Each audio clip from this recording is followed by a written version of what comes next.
You may be seated.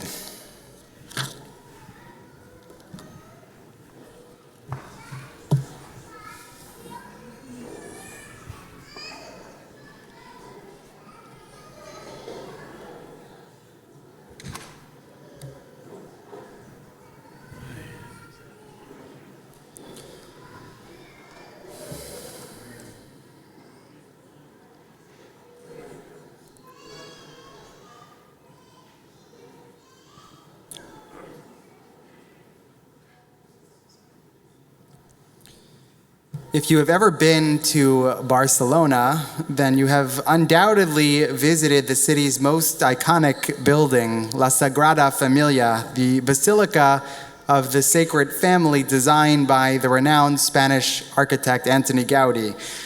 La Sagrada Familia is one of the most immediately recognizable and remarkable architectural structures in the world. Its spires tower over the city, and they have become the unofficial symbol of Barcelona.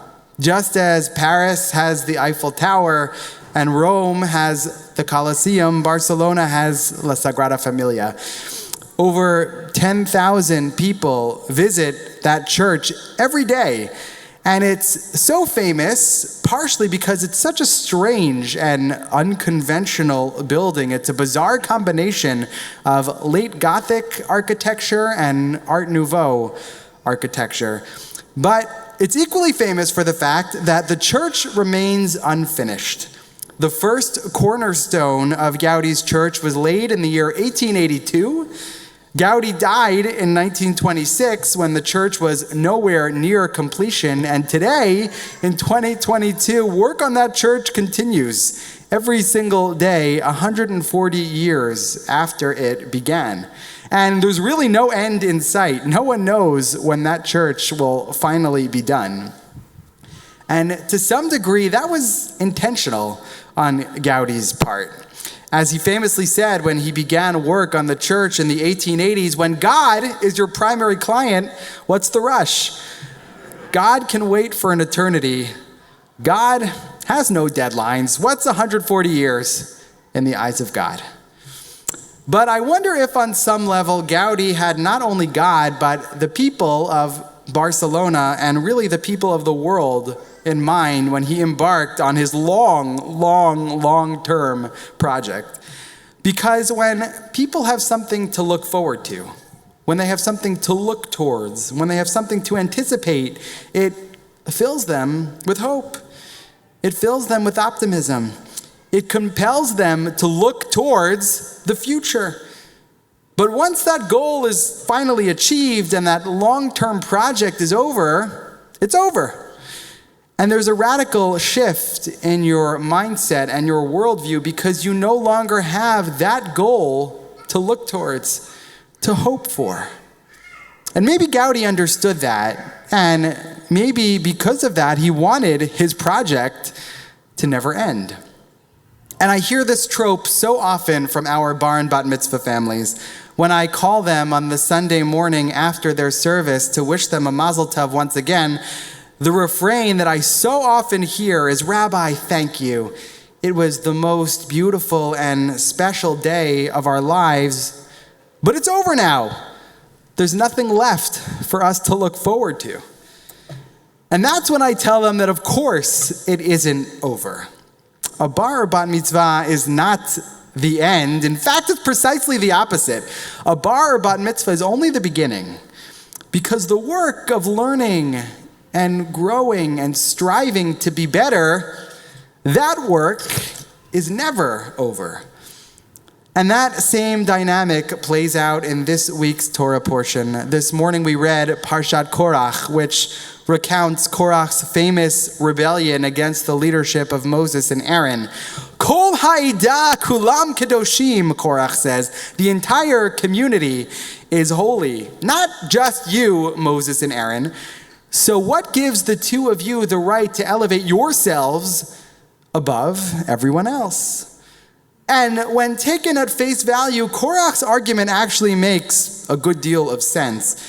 After all, we were all created in God's image. We all left Egypt and we crossed the sea together. And every Israelite, not only Moses and Aaron, stood at Mount Sinai at the moment of revelation. So what makes the two of them any better or any holier than everybody else? And in a brilliant and insightful comment on this week's parasha, the late, great 20th century Israeli philosopher Yeshayahu Leibovitz says that Korach's comment really needs to be understood in context. It comes at the beginning of this week's parsha, but at the end of last week's parsha, Parshat Shlach Lecha, Moses said, "Ve'asitem et kol mitzvotai v'item kedoshim leloechem." If you observe God's commandments, then you shall be holy. Moses says, you shall be holy. Korach says, you are holy. And Yeshayahu Leibovitz points out that that's a small but very, very important distinction. Because for Moses, holiness is aspirational. It's something we strive for. It's something we work towards. It's something we hope for. But it's also something that we never actually attain. Because once holiness is attained, there's nothing left to work for. There's no more work to be done. But if we keep the notion that we shall be holy at the forefront of our minds, then we will always be working towards and striving for and aspiring to be better. But Korach frames things very differently than Moses. He says, we don't need to work to be holy because we already are holy. We've achieved the ideal. Our work is done. And that is Korach's real sin. His framing of holiness is completely antithetical to the aspirational model of holiness that Moses established. For Korach, the work is done. For Moses, the work is never done. And that's precisely why, by the way, the Torah ends not with the people entering the land of Israel, but rather with the people just on the cusp of entering the land of Israel. The ultimate goal should always be just out of reach. Gaudi's church should always be on the verge of completion, but never actually complete, because there's always more work to be done before we can reach the promised land. And as I start my tenure as the rabbi of Temple Beth Shalom, that's the message that I want all of us to always keep at the forefront of our minds. We're a great congregation. We have very talented clergy, wonderful educators, a fantastic executive director, and truly remarkable congregants. From our daily daveners to our sisterhood and men's club and USY chapters and to all of our other wonderful volunteer organizations, I am genuinely inspired by this congregation every day. And I feel so, so blessed to have you as my congregation and to be your rabbi. But the truth is, I don't want us to ever think of ourselves as a kehilah kedosha, as a holy congregation, because that would imply that we've already achieved the ideal. And we haven't. And we should never fall into the trap of believing that we have, because that was precisely the undoing of Korach. Instead of believing that we are holy, like Korach, we should always believe that we shall be holy, like Moses, because the work is never done. There's always more work left to do. In the very famous words of Rabbi Tarfon, Lo alecha hamlacha ligmor, velo ata ben chorin libatel mimena. It is not our responsibility to complete the task, but neither are we free to desist from it. And as Moses teaches us, it's only in working towards and striving for and aspiring to holiness that we shall be holy.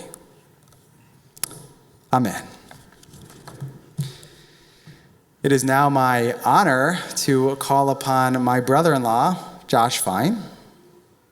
Oh, here, Josh, great. To lead us in Musa.